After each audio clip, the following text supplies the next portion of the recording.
ఇప్పుడు ఒత్తిడి ప్రారంభమైంది. అక్కడ ఎప్పుడైతే అమెరికాలో ట్రంప్ వచ్చాడో ఇక్కడ బైడెన్ మద్దతు లేకపోవడంతో దాంతోపాటుగా భారత్కి అక్కడ ఉన్నటువంటి పట్టు దానికైనా బంగ్లాలో ఉన్నటువంటి హిందువుల మీద జరుగుతున్న అరాచకాల మీద ఇచ్చినటువంటి స్టేట్మెంటు వీటి ఫలితం అక్కడ ఇప్పుడు యాక్షన్ ప్రారంభించింది. అయితే ఇక్కడే విచిత్రం ఏంటంటే అరెస్ట్ చేశారు.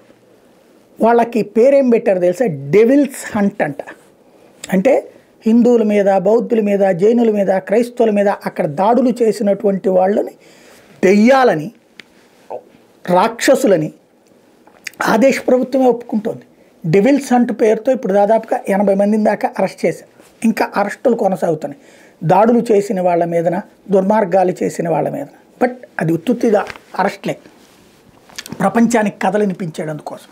కానీ ఆ పేరు టైటిల్ పెట్టడం ద్వారా బంగ్లాదేశీలుకి సంబంధించి బంగ్లాదేశ్లో జరుగుతున్నది దెయ్యాల మారణకాండ అన్నటువంటి విషయాన్ని అంగీకరించినట్టే.